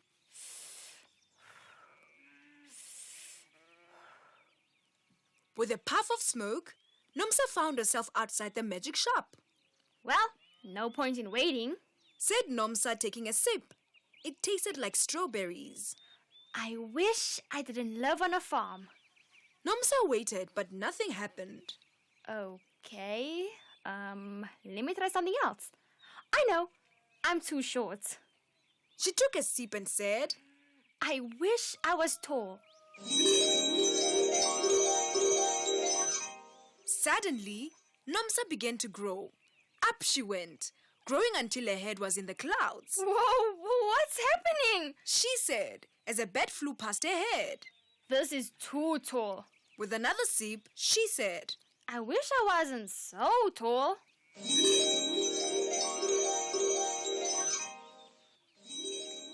Nomsa shrinked as the magic worked. Wind rushed past her. Uh-oh! Down she went, shrinking until the grass waved like trees above her head, and Folbo's magic shop was the size of a mansion. Oh dear, this is too short. She squeaked. She took another sip and said, I wish I was my usual height. With a pop, Nomsa returned to a normal size. I told you to be careful, said Folbo from the magic shop door. You've used 4 wishes already. Nomsa nodded and walked towards her home. When she got to the farm, everything looked the same. Papa was in the garden with his vegetables, Mama was cooking, and her little dog Max was sleeping on the front step. I guess my wish didn't work, she said disappointedly. Hello, Papa. Hello, Mama. Hello, Max.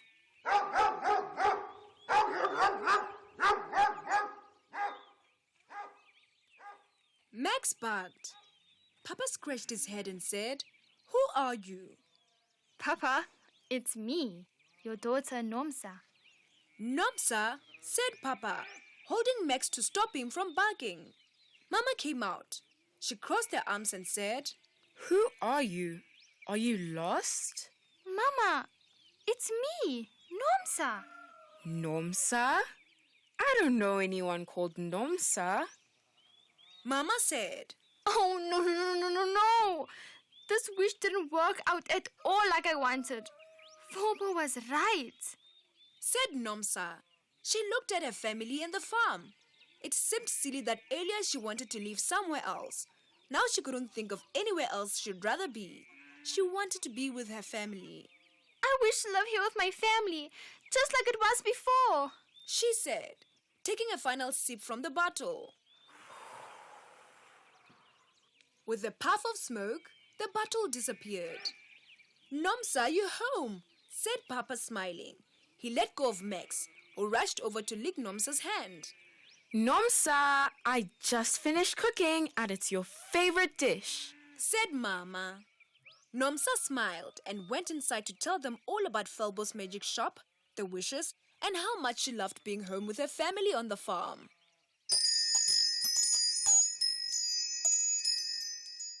And so we come to the end of another Nali Bali story time.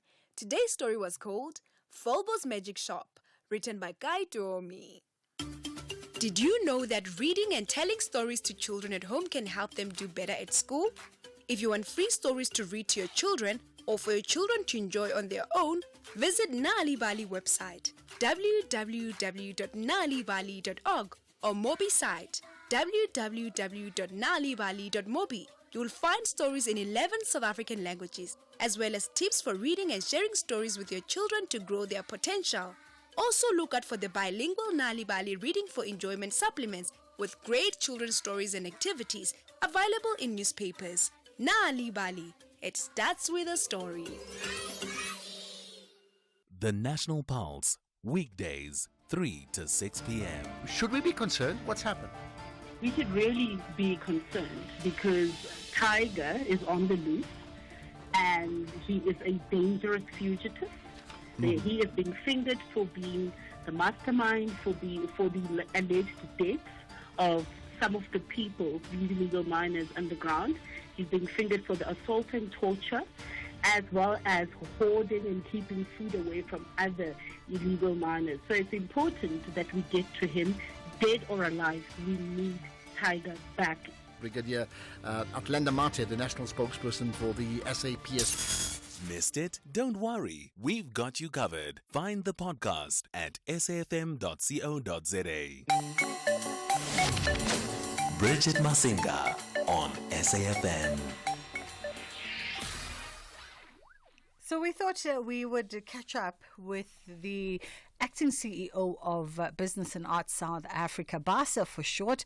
Aviwe Matandela is joining us now just to talk about BASA, moving into 2025, what is to be expected from the organization, the work that they do, the work in partnerships and collaborations that they provide, of course, and also just the general landscape of the relationship between business and arts South Africa in general. How are you doing this afternoon, Aviwe? I'm very well, thank you, Bridget. And how are you? I'm great. Thank you so much. And congratulations on the new appointment as the acting CEO of BASA. I'm sure exciting times ahead. Thank you so much. Though it's not a permanent position, it's one that is very welcome, and it's been quite a learning experience for me. Thank you. No, it's a pleasure.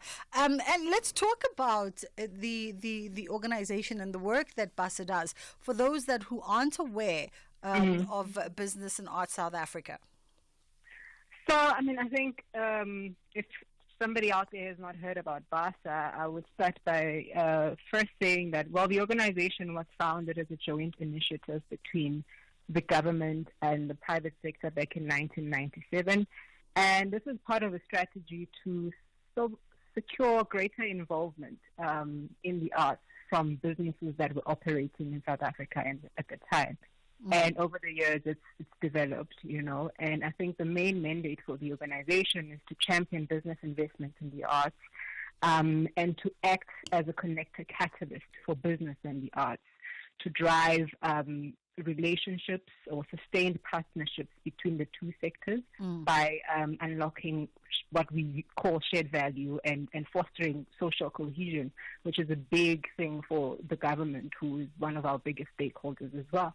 Are we seeing a growth in cementing that relationship between business and the artistic world, and in a more profound and sustainable way that benefits both parties?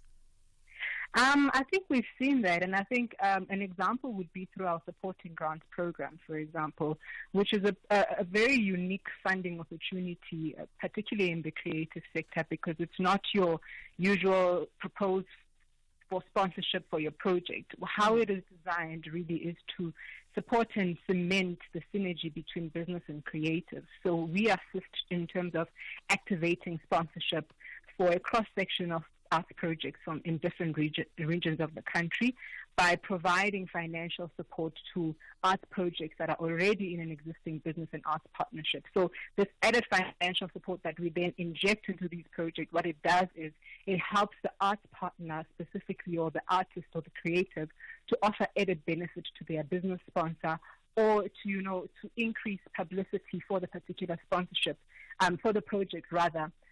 So what this does is it highlights the partnership with their business sponsor. So when the business sponsor sees a return on investment in that particular project, they are then more motivated to continue to fund or to continue to invest either in that project or in more projects within the creative sector themselves.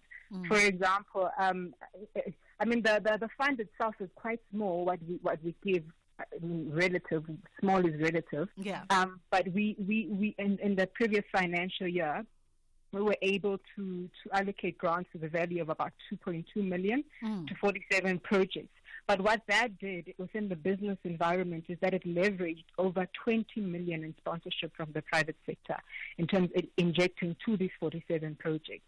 And currently in this financial year, we've spent about 1.3 million supporting projects that are in already existing partnerships. And to date, those that funding has leveraged over 10 million of support from the business sector. So you can see that the program is successful in driving those relationships and really driving and championing, I would rather say, business investment within arts projects in South Africa. This speaks to a very important role and impact that BASA plays within the sector, and particularly how that affects creatives who often speak, about lack of funding, lack of support, lack of partnership, particularly from big business in South Africa. Yeah, there's very limited financial support. When we speak of it, it's not because it's not there. It really is there, mainly because I think us organizations in South Africa in general, they struggle to secure adequate funding and resources. And a lot of that has to do with awareness. It also has to do with access. So there's lack of access, particularly if you find that an arts organization is sitting in secluded communities, It's very hard for them to access the businesses. So what we are doing through our membership program as well as our skills and development program is to try and bridge that gap and to bring those particular arts organizations closer to business, or to bring businesses closer to those arts organizations and those artists, making them aware of what artists are doing, making artists aware of where the businesses are, and creating this ecosystem where partnerships can be formed. Talk to us a bit as well about, as we reflect back, Basa's legacy and Basa's impact. Talk to us about some of the stories that have been very successful for the organization. Perhaps even last year, what stands out as a highlight of the organization's role and the organization's ability to sort of plug into the sector. There's so many of those success stories. I don't even know where to begin. But we've got the let's talk the debut fund program, for example. This is a collaboration that BASA has with the Department of Sports, Arts and Culture. The program has been running, I think, for about, we're in the third iteration, and each iteration runs for 3 years. So we're more or less in the 7th, 8th year now with the third iteration. And really this program is about supporting emerging artists across all 9 provinces on their creative business journeys. And what it does is it helps, takes an artist from ideation phase to launch phase, where we literally assist them with micro grants, with mentorship, with skills and development training, just to get their businesses off the ground. This program started last year in the 1st of April. We received over 2,000 applications, and we shortlisted about 450. And right now we've got 205 that are advancing into our third phase. We've just dispersed grants to all 405 that we shortlisted initially to just test out their ideas. And we've seen really great success where all these artists are really launching their businesses and are finding ways to create revenue through their, it's not to just have an idea, but to actually have somebody supporting you to launch your idea and to create income out of it. As we continue our conversation with Avi, we're going to take a quick pause here, and then we're going to come back on the other side and continue catching up with the newly appointed acting CEO of BASA. All SASA Gold cards will stop working on the 28th of February 2025. Replace yours today with the new Postbank Black Card at no cost. Join hundreds of thousands of grant beneficiaries already receiving their grants on their new Postbank Black Cards. For your convenience, you can collect your card at multiple locations nationwide. Card replacement points are at selected ShopRite Checkers, Pick n Pay and Boxer stores. To find a location near you, dial *120 *218 *3#. Don't wait. Upgrade your card today for free. Trusted by millions for 150 years. Postbank, your bank. Ever since Uspillion won 5,000 rand, 5 tower on Wheel of Fortune, he only wears white push-in sandals. Star white, Baba. And he owns 10 identical pairs. Before he did not even know the Queen's language. Now, Kalabo, wow. Chance. Let's watch Wheel of Fortune weekdays, Monday to Friday at 7:30 on S3 and see how one spin changed Billion's life and how it can change ours as well in just one day. Abafana Best 10 are pumped up to get to the round of 16, but the Chili Boys believe they will display a happy walk after the final whistle. This is the Nedbank Cup round of 32. Golden Arrows FC versus Chipa United FC on Saturday, 25 January at 2:30 p.m. Live on SABC1 and SABC radio stations. Also available on SABC Plus and SABCSport.com. Proudly brought to you by SABC Sport.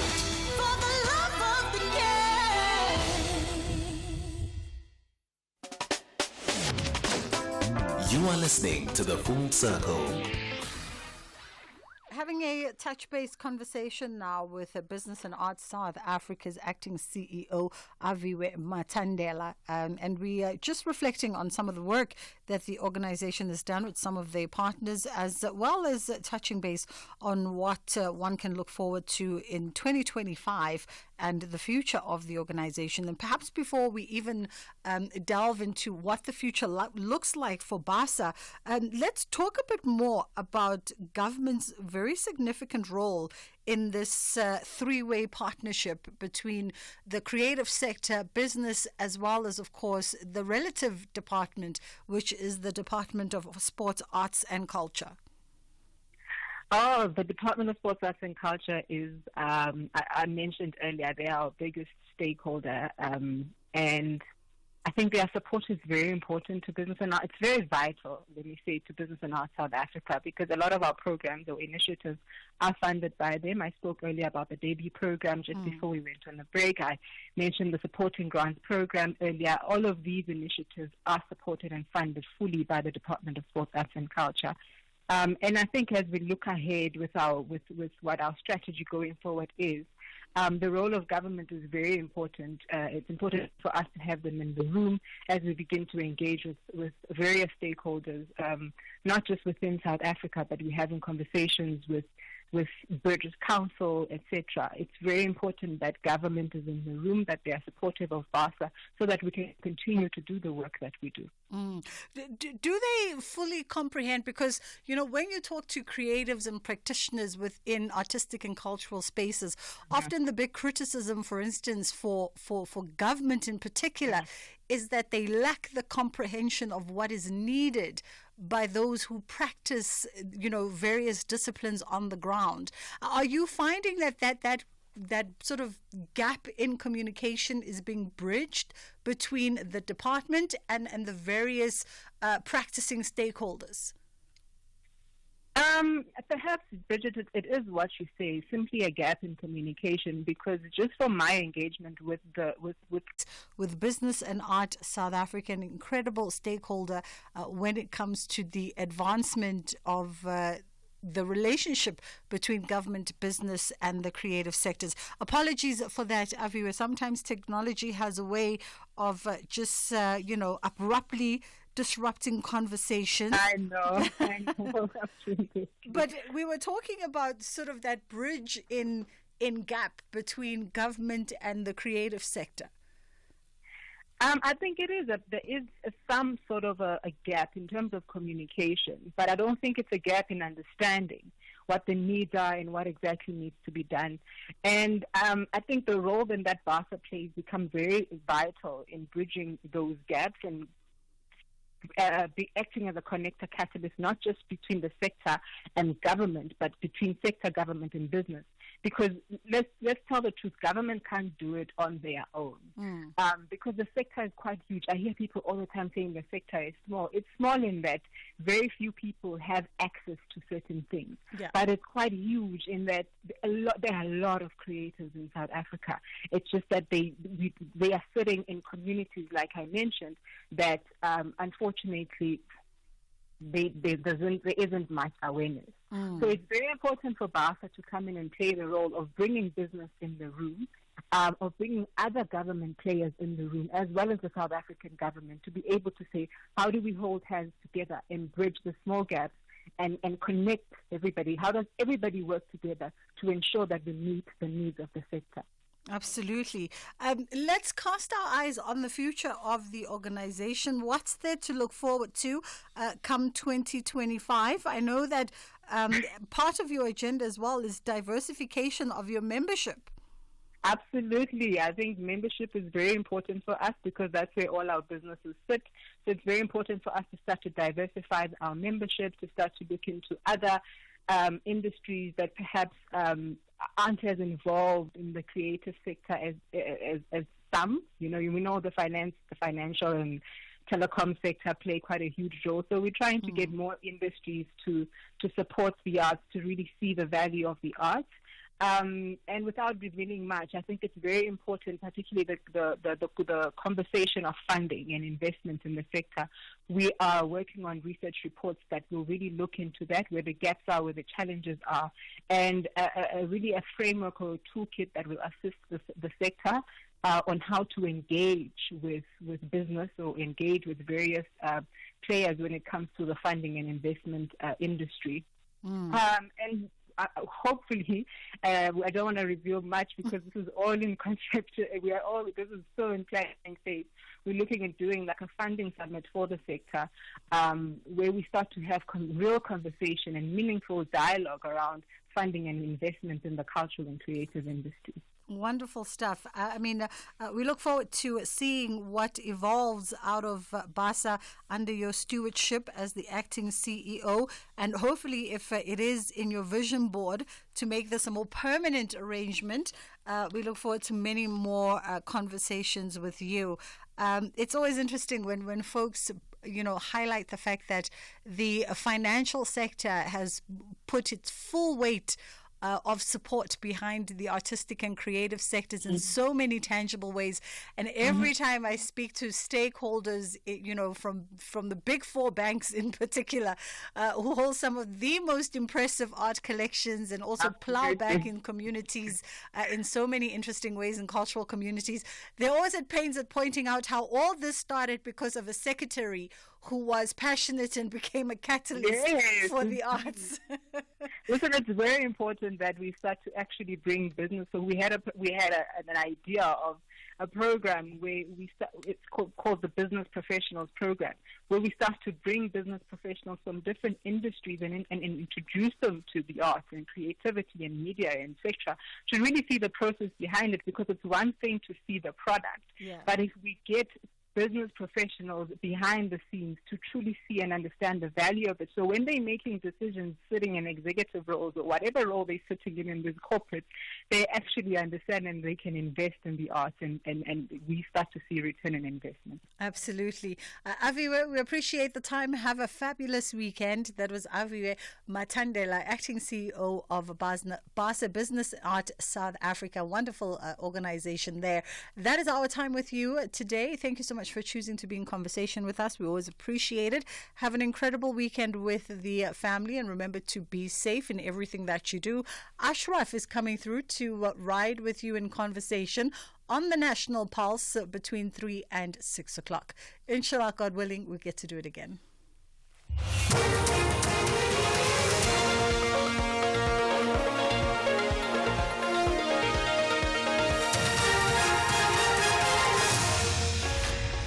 Thank you, Bridget and the team. Top stories at 3. Hawks raid JP Smith offices in the Western Cape, and ANC reacts to the newly signed Expropriation Act. For SFM News, I am Ondelambana, and a very good afternoon.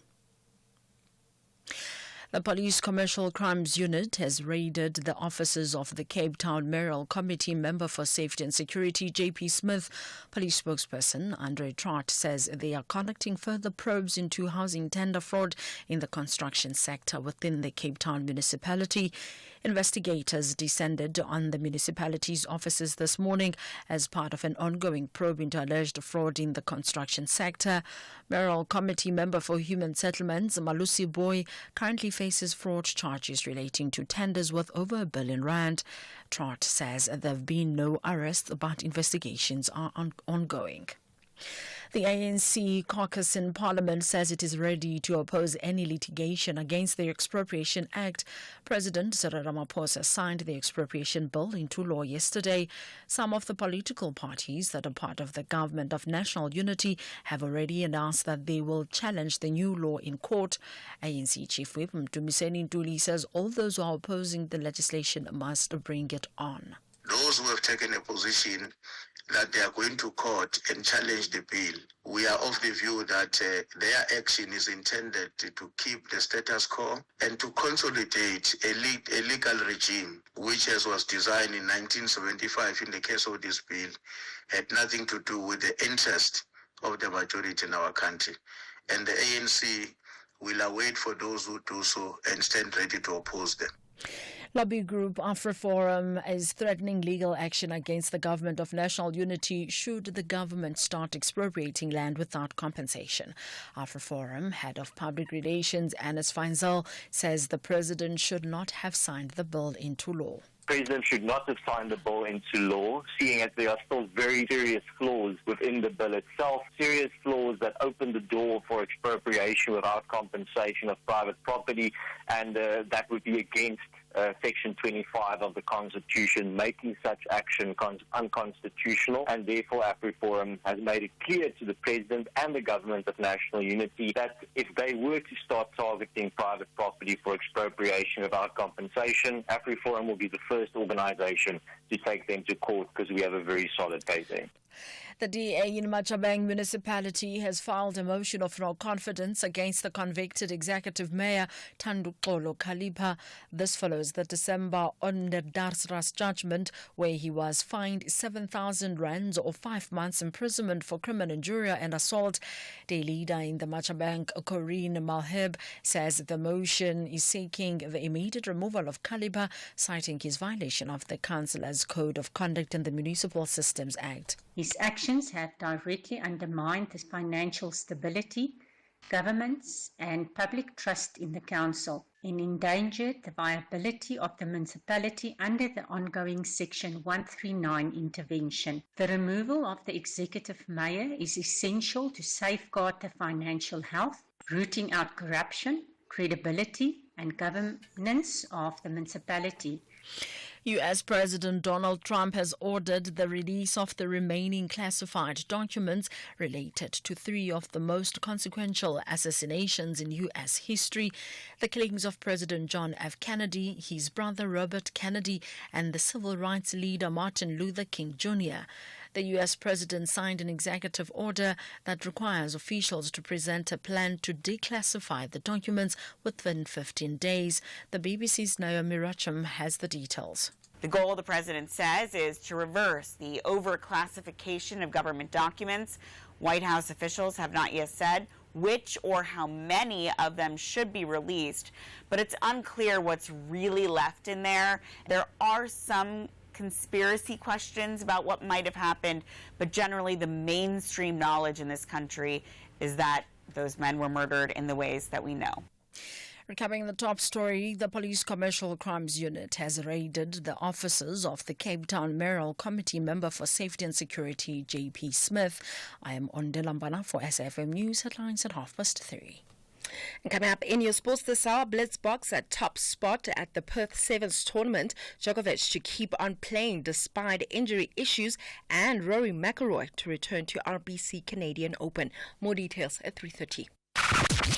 SAFM 104 to 107 nationwide. Owning a small or medium-sized business takes courage, skill, and determination. The Clientele Legal Business Plan is there to protect, guide, and assist your business in managing the legal risks. Let us handle your labor matters, employment contracts, CCMA referrals, and so much more. Our team of professional lawyers are standing by to assist you. SMS SAFM to 42770. That's SAFM to 42770. Clientele General is an authorized FSP and licensed non-life insurer. T's and C's online. Standard rates apply.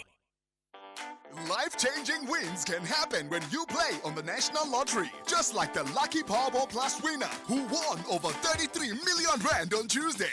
Play Powerball for an estimated 100 million rand jackpot this Friday and you could be next. Buy your tickets now in store on nationallottery.co.za, the mobile app, cell phone banking, or simply dial *120 *7529.